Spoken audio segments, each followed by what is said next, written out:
रोज रात को चंद्रमुखी बनने वाली सास। रारा सरसक्कू रारा चित्तक्कू चेहरा। ये घुंघरू की छमछम की आवाज कहाँ से आ रही है? तभी घड़ी में 1 बजते हैं और सन्नाटे जैसे माहौल में अचानक घड़ी की सुई आवाज करती है, टक टक टक। ये आधी रात को आवाज कहाँ से आ रही है? ये आवाज तो नीचे से आ रही है। बेसमेंट में इस वक्त घुंघरू के साथ कौन हो सकता है? शोभा और सुनैना फोन की टॉर्च लिए अलग अलग बेसमेंट की तरफ जा रही थी। इतने में मानवी भी मोमबत्ती लिए आ जाती है और तीनों एकदम से एक दूसरे से टकरा जाती हैं। उनकी चीखें निकल पड़ती हैं और एक दूसरे का मुंह बंद कर देती हैं। तू यहाँ क्या कर रही है? मेरा छोड़ो, आप क्या कर रही हो? और वो भी दोनों? आप ही तो कहीं घुंघरू पहनकर नहीं नाच रही हो? धीरे बोलो, मैं नहीं हूँ, मुझे खुद आवाज आई है और मैं भी आवाज के पीछे आई हूँ। मेरी तो नींद उड़ गई है उस आवाज की वजह से, और वो भी नीचे बेसमेंट की वजह से आ रही है। चलो चलते हैं, देखते हैं कौन है। तीनों डरते हुए बेसमेंट में नीचे उतरती हैं। उन्हें फिर वही हल्की रोशनी में आवाज आती है। तीनों थोड़ा और करीब जाती हैं तो नाचती परछाई दिखती है। रा सर सक्कू रा रा तोम तोम तोम तोम तोम तोम। हाँ दीदी, दीदी भूतनी, भूतनी नहीं, चुड़ैल होगी। लेकिन भूतनी की परछाई तो थोड़ी होती है।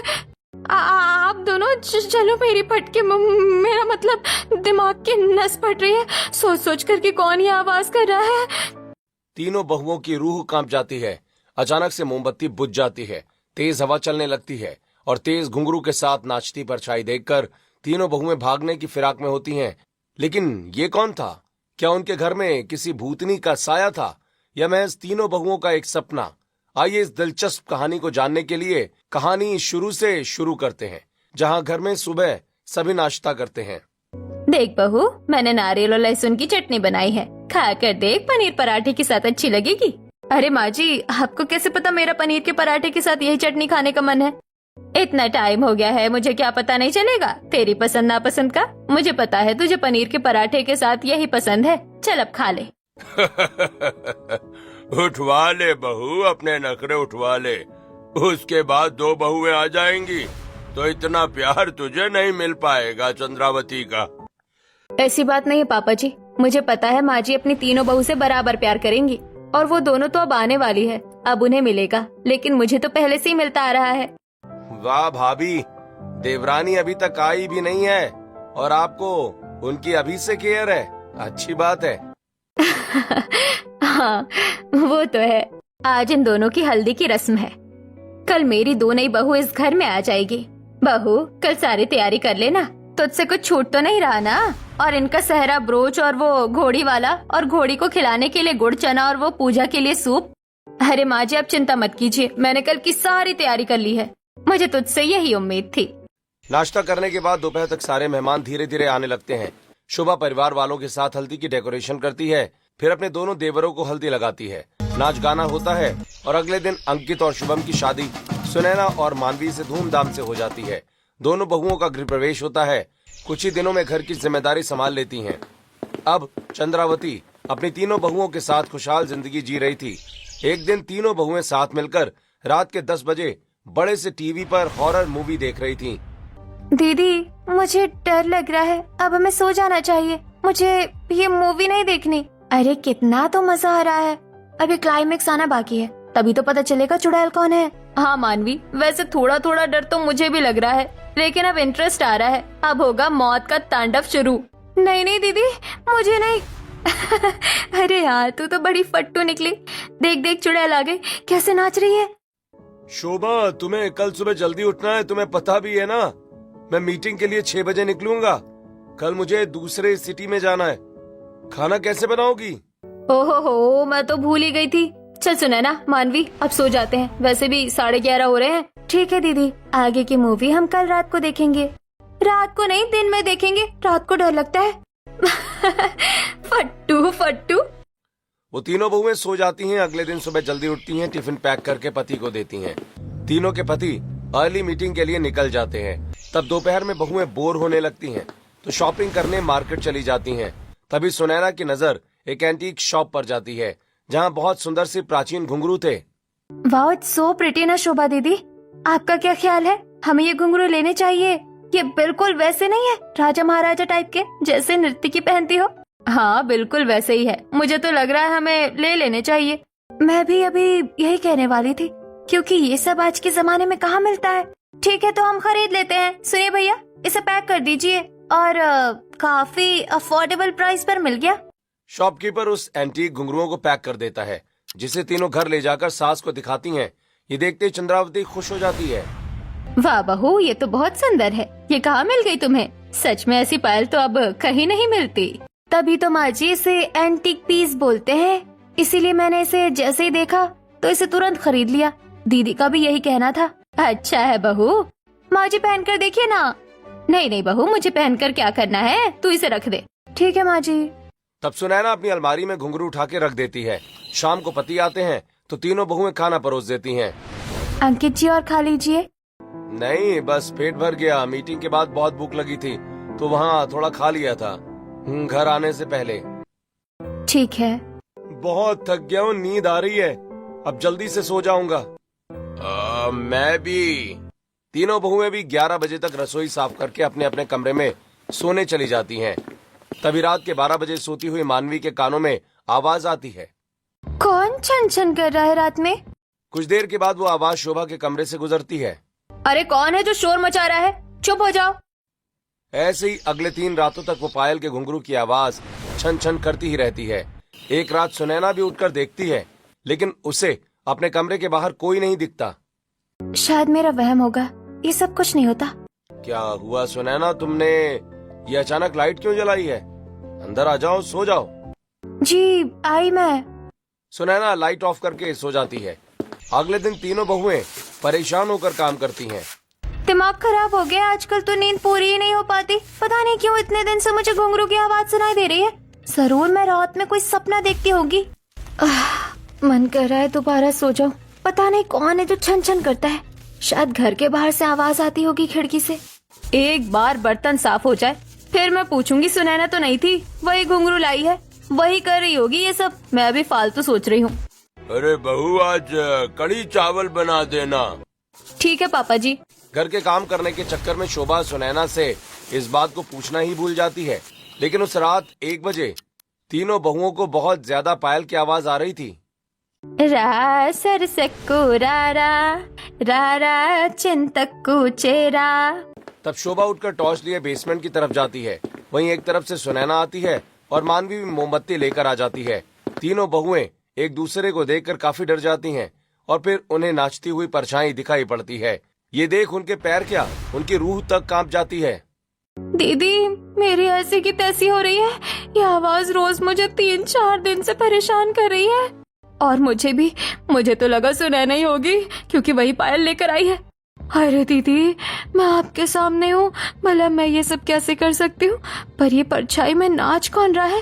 रात को इतना तक दिन दिन कुछ दिखाई नहीं दे रहा।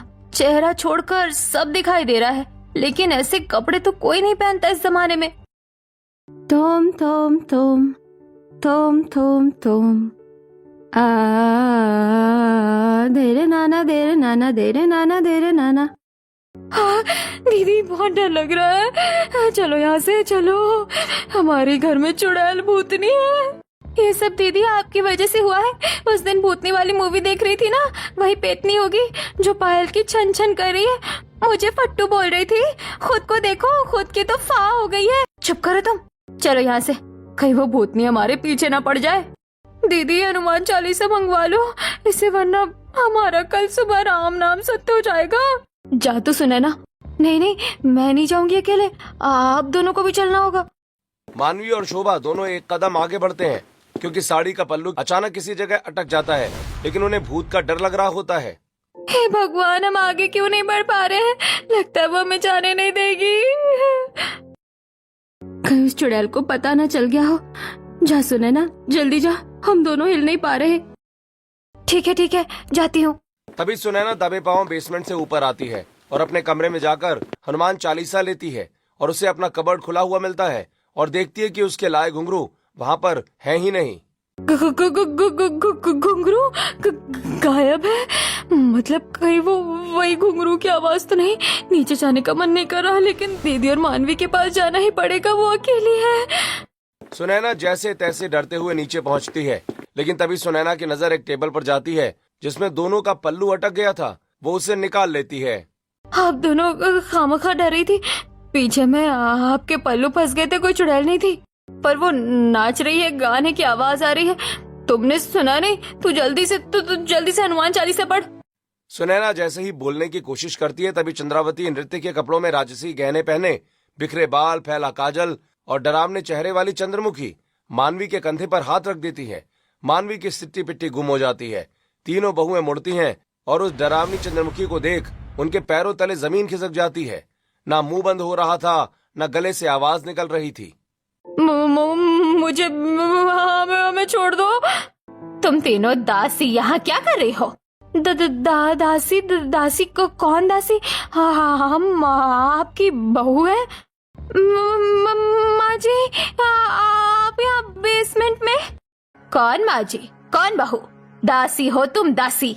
जाओ, जाकर सभा तैयार करो, आज चंद्रमुखी का नृत्य होगा। जल्दी बोल, पलवेल भी निकलना है। चंद्रमुखी, आप तो चंद्रावती हो ना? सुनाई नहीं दे रहा तुम्हें? मैं क्या बोल रही हूँ? सभा तैयार करो। जी कर रहे हैं महारानी साहब। बेसमेंट खंडर जैसा होता है। कुछ लालटेन और मशाल जल रही होती हैं।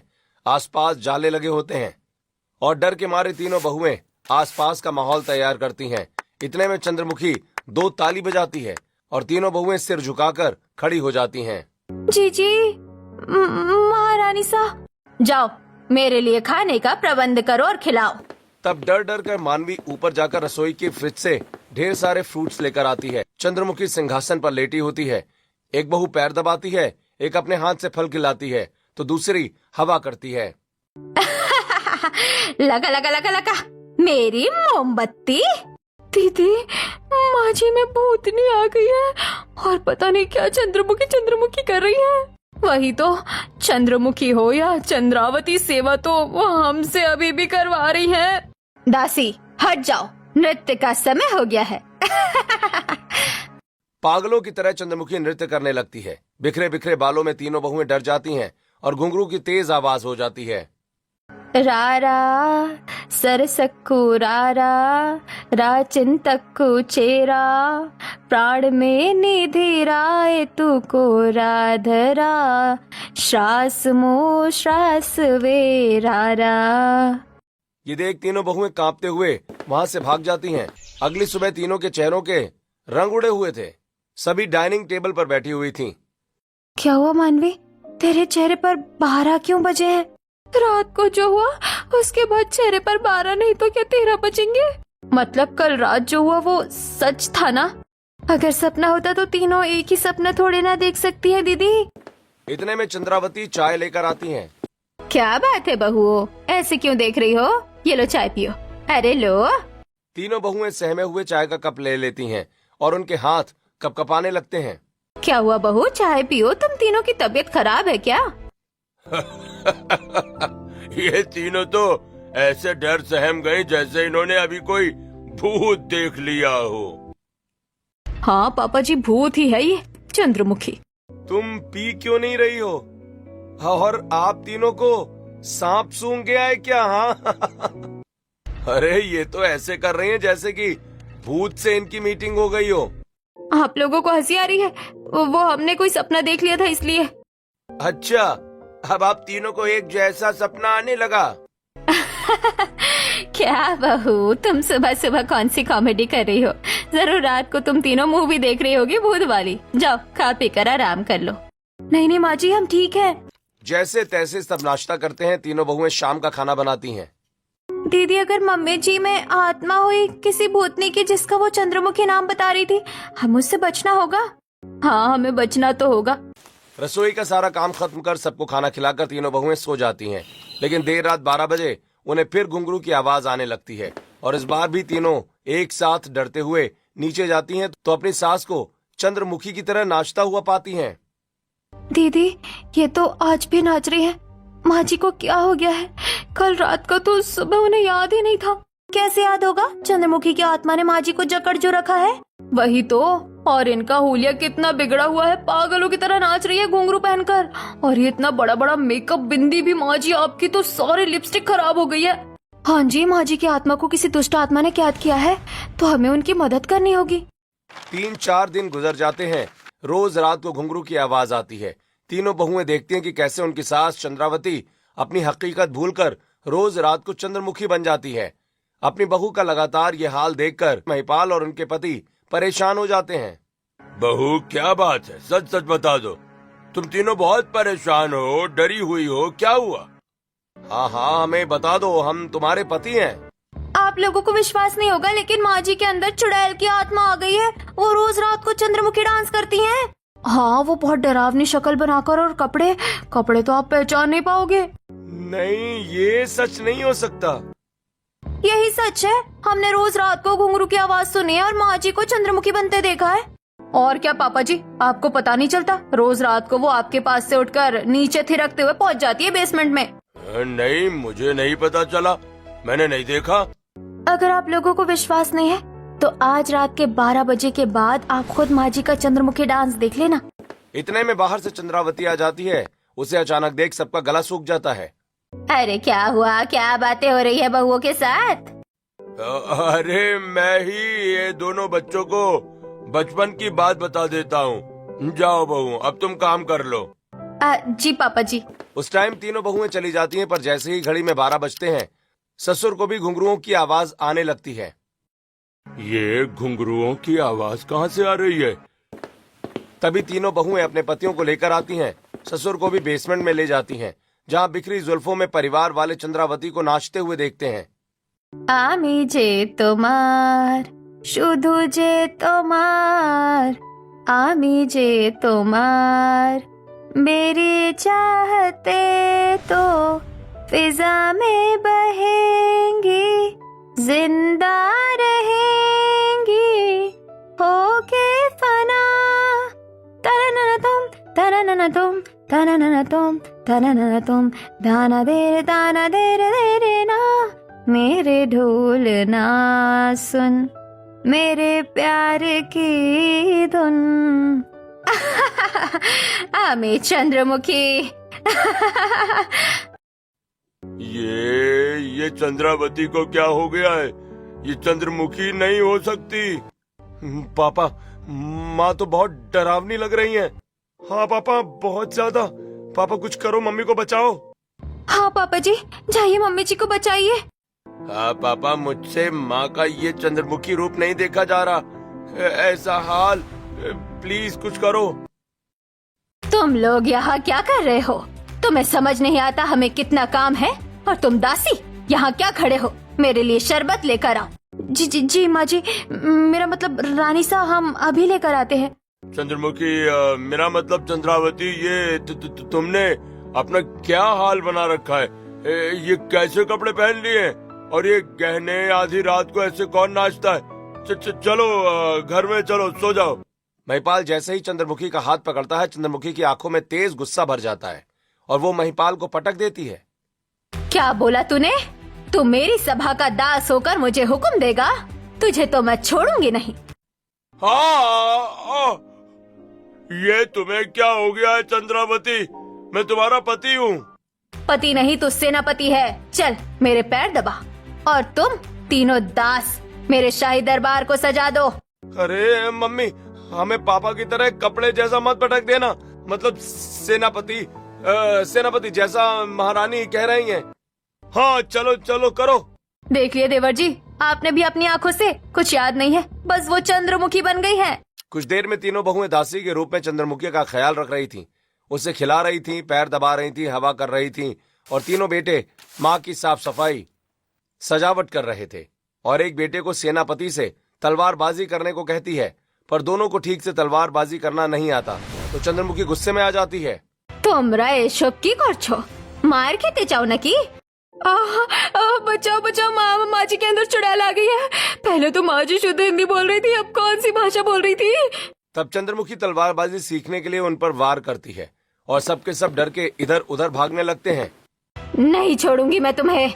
महारानी साहब, मुझे तलवारबाजी सिखा दीजिए। इतने में चंद्रमुखी की तलवार महिपाल की गर्दन पर रुकती है। वही सिखा रही हूँ, सीख जाओ। छोड़ दो मुझे, छोड़ दो, मैं तुम्हारा पति हूँ। माना मेरा मतलब मैं सेनापति हूँ। इतने में चंद्रमुखी बेहोश हो जाती है। तब बहू बेटे उसे एक कमरे में ले जाते हैं। बहुएं कपड़े बदल देती हैं और वो सो जाती है। रात भर सभी लोग डरे हुए थे। चंद्रावती के पास आने में भी महिपाल सहमा हुआ था। अगली सुबह तक उसे कुछ याद नहीं रहता। घर के सभी लोग डरे हुए नाश्ता करने डाइनिंग टेबल पर आते हैं। इतने में चंद्रावती गुनगुनाते हुए खीर लेकर आती है। रा रा रा, तुम गए थे कहाँ, मैं देखूं यहाँ वहाँ, आजा तुम। पापा जी, पापा जी, मम्मा जी यही गाना गा रही है लगता है। मुझे तो अभी यकीन नहीं हो रहा कि ये रात वाली बात सच है। अरे थोड़े दिन पहले तीनों बहू डरी हुई थी, अब आप सब डरे हुए हो। क्या हो गया है? कोई भूत नहीं देख ली है क्या जीते जागते? यही समझ लीजिए माँ, आप ये गाना क्यों गा रही हैं? पहले तो आप ऐसा कोई गाना नहीं गाती थी। हाँ वही तो, मैं अपने आप ही गाना गाने लग गई। छोड़ो, मैंने खीर बनाई है, सब खा लो। अरे नहीं, मैं नहीं खाऊंगा। चुड़ैल ने खीर बनाई है। हाँ हो सकता है भूतनी ने ही खीर बनाई हो। भूतनी नहीं, चंद्रमुखी। कैसे खाकर हम भी भूत बन गए तो? अरे नहीं, हम ये नहीं खा सकते चंद्रावती। क्यों नहीं खा सकते? फटाफट खाओ, मैंने इतने प्यार से बनाया तुम सबके लिए। बचनी नहीं चाहिए। ये शोभा, सुनैना, मानवी, तुम भी सुन रही हो ना? हाँ माँ जी। डर के मारे घर वाले चंद्रावती के हाथ की खीर भी खा जाते हैं। वहीं घुंघरू की आवाज सिर्फ घर वालों को नहीं, अब बाहर पड़ोसियों को भी आ रही थी। वो भी बहुत डरे हुए थे। जैसे ही तीनों बहुएं घर से बाहर बाजार के लिए निकलती हैं, तब पड़ोसन सावित्री, क्या बात है, आजकल तुम्हारे घर से बहुत घुंघरू और चीखने चिल्लाने की आवाजें आती है। कोई भूत का साया हो गया है क्या? हाँ बताओ, मुझे भी ऐसे ही डर लग रहा था। एक बार नहीं, कई बार तेज घुंघरू की आवाज। क्या ऐसा कुछ भी तो नहीं है? हाँ हम तो आराम से सोते हैं। अब हमें चलना चाहिए। ऐसे ही वो लोग बात करती हुई बाजार में पहुंच जाती हैं। सुनैना दीदी, उन घुंघरू की वजह से तो माँ जी के अंदर उस चुड़ैल की आत्मा नहीं आ गई है ना? क्योंकि ये किसी पुराने राजा महाराजा की टाइम की पायल है। और ले लो, मुसीबत गले पड़ गई। चुप करो, मेरे पास एक तरकीब है। अगर माँ जी के अंदर आत्मा है तो उनके सर के नीचे रखा हुआ नींबू लाल हो जाएगा। शादी से पहले हमारे घर के सामने किसी के घर में आत्मा घुस आई थी, उसका ऐसे ही पता लगाया था। चलो हम वो खरीद लेते हैं और माँ जी चंद्रावती को महसूस नहीं होना चाहिए। वैसे दीदी, आपको पता है चंद्रमुखी की सच में एक स्टोरी भी है, लेकिन क्या है वो मुझे नहीं पता। तीनों बहुएं आती हैं रात को सास के कमरे में हनुमान चालीसा की किताब पढ़ते हुए और तकिए के नीचे नींबू रख देती हैं। रात को फिर घुंघरू की आवाज आती है। पूरा परिवार अब डर के माहौल में रहता है। कुछ देर के बाद बहुएं उस नींबू को चेक करती हैं। ये लाल नहीं हुआ, इसका मतलब माँ जी के अंदर कोई आत्मा नहीं है। तो फिर माँ जी रोज रात को चंद्रमुखी क्यों बन जाती है? ये पहेली सुलझने की जगह और उलझती जा रही है। घर के बेटे अब ठीक से ऑफिस में काम नहीं कर पाते। पड़ोसी भी डर कर रहते हैं। बहुओं की तो सिट्टी पिट्टी गुल थी। रोज रात को चंद्रमुखी अपने दास और सेनापति से सेवा करवाती थी। एक दिन शोभा अपनी सहेली अंशिका से मिलती है। बातों बातों में अपनी सास का जिक्र कर देती है। तब अंशिका, हे भगवान, अगर ऐसा ही था, इतने दिन से तूने मुझे बताया क्यों नहीं? उनके अंदर कोई आत्मा नहीं है, उनको एक बीमारी हो गई है। ऐसी बीमारी 60% लोगों में देखी गई है। मैं समझी नहीं। मतलब ये कि तेरी सास को डिसोसिएटिव आइडेंटिटी डिसऑर्डर हुआ है। तेरी सास के साथ ऐसा कुछ हुआ है जिससे वो अपने प्रेजेंट की चीज भूल गई है और एक किरदार उन्होंने पकड़ लिया है, जिस वजह से वो सिर्फ रात को ही चंद्रमुखी बनती है और सुबह कुछ याद नहीं रहता। और उनके साथ क्या हुआ है ये तो तेरे ससुर और उनकी फैमिली वाले ही बता सकते हैं। बचपन से रिलेटेड भी हो सकता है। जब तक कड़ी हाथ नहीं लगेगी तुम्हारी सास का इलाज भी नहीं हो पाएगा। क्या साइंस में ये सब चीज होती है? अगर ऐसा है तो मैं पापा जी से बात करती हूँ। शोभा घर जाकर ये बात अपने परिवार को बताती है। तब चंद्रावती पास में नहीं होती। बताइए ना पापा जी, ऐसा कुछ है जो माँ जी को कभी घुंघरू पसंद हो? नहीं, मेरे सामने तो उसने कभी घुंघरू और नाचने का जिक्र भी नहीं किया। पापा जी, उनके घर का कोई है तो बता दीजिए। हाँ, तुम्हारी नानी ही बता सकती है, जिसके लिए गांव जाना पड़ेगा।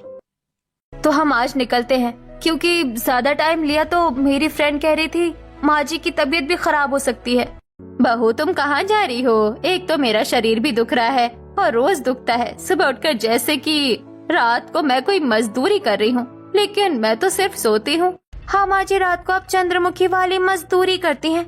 ये सब तो हो गए, लेकिन आप चिंता मत कीजिए, जल्दी ठीक हो जाएंगी। हम मायके जा रहे हैं, पापा जी आपका ख्याल रखेंगे। तीनों बहुएं सास की माँ यानी प्रेमलता के पास पहुंचती हैं, जहां वो पैर छूती हैं, चंद्रावती के बारे में कुछ बात करती हैं। ऐसा भी क्या जानना है तुम्हें चंद्रमुखी के बारे में? और वो नहीं आई, वो ठीक तो है ना? नानी माँ, हम माँ जी से बहुत प्यार करते हैं और वो बिल्कुल ठीक नहीं है। रोज रात को चंद्रावती से कब वो चंद्रमुखी बनकर नाचने लगती है, उन्हें खुद को पता नहीं लगता और न सुबह याद रहता है। अब आप ही बता सकती हैं कि उनके साथ ऐसा क्या हुआ है जो वो ऐसा कर रही है। क्या मेरे बच्चे, मुझे उसके पास जाना, देखना, मैं बताती हूँ, उसके बचपन का सदमा है। मेरी बेटी को हम दोनों राजा महारानी की कहानी सुनाते थे, उसमें से एक चंद्रमुखी की कहानी भी थी जिसे नृत्य करना बहुत पसंद था। उस कहानी से प्रेरणा लेकर मेरी बेटी भी कथक करने लग गई और शीशे में देखकर खुद को रा सरसको रा चिंतक को चेरा प्राण में निदिरा एलू को राधरा श्वास लो श्वास वे रारा। अरे रे, तू कितना डांस करती रहती है उस चंद्रमुखी की तरह। बंद कर ये सब और पढ़ाई कर ले। माँ, मेरे स्कूल में नाटक होने वाला है, उसमें यही कहानी दर्शाई है और मैं उसमें चंद्रमुखी बनी हूँ और आज तो डांस परफॉर्मेंस भी है, आप देखने आना। ठीक है मेरी बच्ची। 8 साल की चंद्रावती पूरे चंद्रमुखी के रूप में अपने स्कूल में नाटक प्रस्तुत करती है और जैसे ही नाचने वाली होती है, उसके सख्त लहजे वाले पिता विश्वनाथ स्कूल के सामने स्टेज से उसे उतारकर घर ले आते हैं। क्या लगा रखा है ये? हाँ, ये सब हमारे घर की लड़कियाँ ऐसे स्कूल में नाचती नहीं है। ये मुजरे वाले काम तुम मत करो। पिताजी, आपने तो मुझे ये कहानी सुनाई थी, आज स्कूल में नाटक था। अरे चुप करो, अब से स्कूल में तुम्हारा जाना, डांस करना, ये सब बंद। उसके बाद से मेरी बच्ची बस रोते हुए बड़ी हुई है। उन गुरुओं को वो कभी छू नहीं पाई। फिर अपने घर गृहस्थी बच्चों की जिंदगी में उलझ गई, लेकिन ये अचानक शुरू कैसे हो गया? शायद इत्तेफाक से मेरे कारण, क्योंकि मैं कोई पुराने जमाने की घुंघरू घर ले आई। खुद को दोष मत दो, ये उसके जीवन का एक काला कड़वा सच है। मुझे पता है तुम मेरी बच्ची को ठीक कर दोगी। जाओ अब। प्रेमलता बच्चों के लिए अचार लड्डू बनाती है। बहुओं को गांव से घर लौटने में 3 दिन लग जाते हैं। इस बीच बाप बेटों की चंद्रमुखी की वजह से बुरी हालत थी। वो उन्हें रोज रात को परेशान करके अपनी सभा में डरा के रखती थी, सेवा कराती थी और सुबह सब भूल जाती थी। जैसे ही बहुएं आती, महिपाल रो पड़ता है। अरे अच्छा हुआ तुम लोग आ गई, मेरा तो जीना हराम हो गया था। सुबह तुम्हारी सास बनकर हुक्म चलाती है, शाम तक वो डॉन बन जाती है और फिर रात को घुंघरू पहनकर चंद्रमुखी बन जाती है। पापा जी, आप चिंता मत कीजिए, हमें माँ जी के अतीत के बारे में पता चल गया है। अब सब ठीक हो जाएगा। आज हमें उन्हें डॉक्टर के पास ले जाना होगा। शाम होने से पहले तीनों बहुएं चंद्रावती को अपनी सहेली अंशिका के पास ले जाती हैं। गली में सभी लोग चंद्रावती से काफी डरे हुए थे। फिर अंशिका चंद्रावती को लॉकेट से हिप्नोटाइज करके उसके अंदर के सारे गहरे राज जानती है। प्यार और अधूरा सपना क्या है? बोलो चंद्रावती, बोलो। तुम अपने दिल की बातें आराम से कर सकती हो। मेरा प्यार घुंघरू है, मेरा सपना नर्तकी है। चंद्रमुखी स्कूल में कभी नृत्य नहीं कर पाई। धीरे धीरे चंद्रावती, तुम अपनी आंखें बंद करके सो गई हो। इस पल चंद्रावती सो जाती है और अंशिका तीनों बहुओं की मदद करती है। अगले दिन मोहल्ले में सभी लोग डरे हुए थे और तीनों बहुएं डांस स्टेज तैयार कर रही थीं और पड़ोसियों के आगे हाथ जोड़कर खड़ी थीं। लेकिन हमारी माँ जी को वापस लाने के लिए हमारा साथ दीजिए। लेकिन तुम्हारी सास के अंदर तो भूतनी है, कहीं वो हम पर चढ़ गई तो हम तुम्हारी कोई मदद नहीं कर सकते। ऐसा मत कीजिए, उनके अंदर कोई भूत नहीं है, वो बस एक बीमारी का शिकार हो गई है। बस आपको थोड़ा नाचना है ताकि उनके अंदर जोश आए और वो खुलकर नाच ले। क्या हम ये कर पाएंगे? मुझे आप पर पूरा भरोसा है आंटी जी, प्लीज हमारी मदद कीजिए। अच्छा ठीक है, हम सब तैयार हैं। अब तीनों बहुएं अपनी सास को लाकर वहीं घुंघरू हाथ में लाकर देती हैं। माँ जी, हम जानते हैं कि आप इन घुंघरू से बहुत प्यार करती हो। आपके चेहरे से पता चल रहा है कि आपको नाचने का बहुत शौक है। आपका कभी सपना भी पूरा नहीं हुआ होगा। देखिए, मोहल्ले में डांस परफॉर्मेंस चल रहा है। Kokila aunty, Savitri aunty, Banwari uncle सब आए हैं। आप भी चलिए। नहीं बहू, उस दिन के बाद शायद मैं अब कभी घुंघरू को अपने पैरों में नहीं बांध सकती। मुझसे नहीं होगा ये। माँ जी, आपसे होगा। आपको हमारे लिए बाहर आना ही होगा। हम सब आपका इंतजार कर रहे हैं, या आपके घुंघरू और कपड़े। बहुएं सास को कमरे में कपड़े और गहनों के साथ छोड़कर आ जाती हैं। चंद्रावती बहुत भावुक हो जाती है। वहीं स्टेज पर पहले सावित्री नाचती है, फिर उसके बाद कोकिला नाचती है। रघुवर तेरी राह निहारे, सातों जन्म से सिया, कर मोर परदेसिया, आओ पधारो पिया। और फिर सब कुछ एकदम शांत हो जाता है। घुंघरू की आवाज सबके कानों में आ जाती है। चंद्रावती चंद्रमुखी वाले कपड़े पहन मुस्कुराहट के साथ बाहर आती है। सबकी आंखें चंद्रावती पर टिकी होती हैं और फिर वो स्टेज पर दिल खोलकर नाचने लगती है। तेरी धड़कनों की सरगोशी मेरी धड़कनों में बजती है, मेरी जागती निगाहों में ख्वाहिश तेरी ही सजती है, मेरे ख्याल में हर पल तेरे ख्याल शामिल है ओ पिया, आमी जे তোমার শুধু যে তোমার, आमी जे তোমার। ये देख सब लोग हैरान थे और चंद्रावती खूब मुस्कुराहट के साथ डांस कर स्टेज पर अपना डांस खत्म करती है। सब लोगों को देख उसकी आंखों में आंसू आ जाते हैं। सभी ताली बजाते हैं। वाह माँ जी, आप इतना अच्छा डांस कर सकती हैं, हमने तो सोचा ही नहीं था। हाँ चंद्रावती, क्या करूं, पिताजी के डांटने के बाद इन घुंघरुओं को छूने की कभी हिम्मत नहीं हुई, लेकिन आज दिल को बहुत सुकून मिल रहा है। हाँ माँ जी, आपके साथ ऐसे ही हुआ है। अब आपको रोज परेशान नहीं होना पड़ेगा। क्या मतलब? मतलब यही कि तू रोज रात को चंद्रमुखी बन जाती थी। अपने फैमिली वालों को तो तूने डरा ही रखा था घुंघरू पहनकर। आधी रात को हम पड़ोसी भी डरे रहते थे। अच्छा, मुझे माफ कर दो अगर मैंने जाने अनजाने में तुम सबको बहुत परेशान किया है तो। इस तरह मोहल्ले वाले घुंघरुओं की आवाज से डरना बंद कर देते हैं। चंद्रावती अपनी तीनों बहुओं का शुक्रिया अदा करती है। फिर धीरे धीरे चंद्रावती का इलाज चलता है। वो थेरेपी लेती है और अब रोज रात को चंद्रावती अब कभी चंद्रमुखी नहीं बनती। दोस्तों, क्या तीनों बहुओं ने अपनी सास का सपना सच करके ये ठीक किया या नहीं? कमेंट करके हमें जरूर बताएं।